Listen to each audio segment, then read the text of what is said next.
The gaming landscape is full of titles that inspire incredibly decisive opinions. You either love them or you hate them. Call of Duty is put out every year and many people enjoy it and welcome the consistent gameplay experience.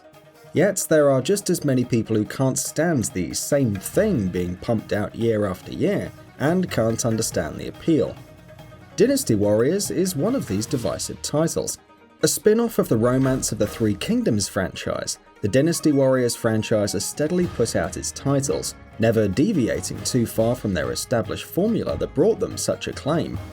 The franchise has also spawned seemingly hundreds of titles and spin-offs of its own. One such spin-off is the topic of this review. The Warriors Orochi franchise is where characters from Koei Tecmo's Dynasty Warriors and Samurai Warriors series cross over and fight hordes of mooks together. Warriors Orochi 4 is the latest entry in this series, and appropriately is the biggest one. And since it's one of the biggest draws of this title, let's talk about characters. Warriors Orochi 4 has 170 playable characters. Each one has its own voice lines, unique animations, different combination of weapons and magic, and that is insane. There's so much variety in the cast, from cyborgs and boar creatures to historical Japanese feudal lords. You might not care about much of the cast, but that's more than alright. With so many characters at your disposal, you're bound to find at the very least a handful that stick out to you. There's a campaign mode where you'll be spending most of your time.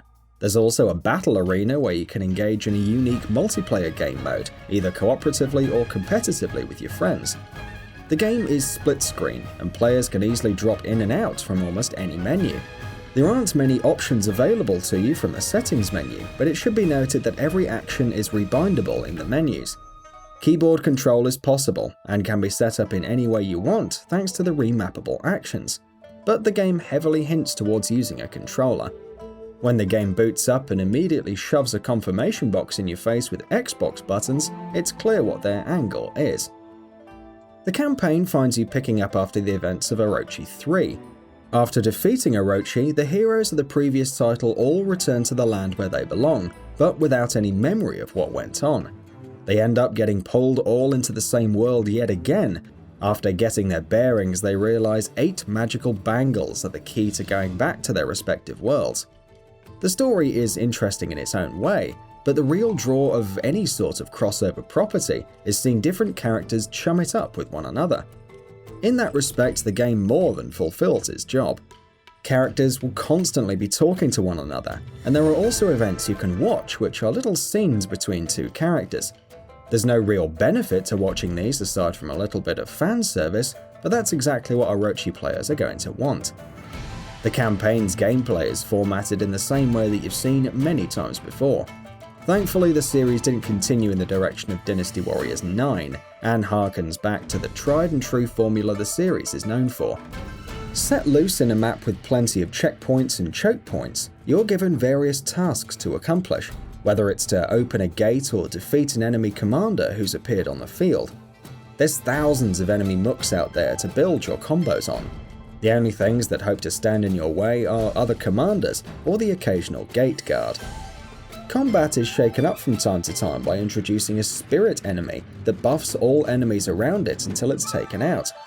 The gameplay loop of Warriors Orochi is never too taxing, and can almost become a relaxing exercise as you see just how high you can make your combo numbers go. Warriors Orochi's gameplay is much the same as it ever was. If you're familiar with the franchise, then you know what you're in for. If you're looking to dip your toes into the Warriors games for the first time, you need to know that the Warriors games are all about stupidly long combos and flashy spectacle. Warriors Orochi 4 continues this tradition and adds a wrinkle with the new magic system. Now, by using a combination of button presses, you can unleash different tiers of magical attacks that do tremendous damage and sweep up large amounts of enemies, or even a screen-wiping Musu attack. This is a good addition to the Warriors formula, and it allows for even bigger combos when paired with your regular moves. It also allows for some truly spectacular sights. Watching Lu Bu slice up a group of enemies, grab one of them by the face, then charge forward using him as a battering ram is nothing short of poetry. The game has 3 types of characters: power, speed, and technique characters. Power ones don't get interrupted by weak attacks while they're pulling off combos. Speed characters get aerial mobility and attacks, and technique characters can follow up attacks with dash attacks and cover great distance while keeping up the combo. You have at your disposal 3 warriors at a time, and can swap between them at any point during play, or even in the middle of combos. In fact, comboing into a character swap prompts a tag-in attack, and combining this with your regular combos and the aforementioned magic system can see you reaching combo numbers in the tens of thousands. There's also a skill tree available to you, where you can power up your favorite characters.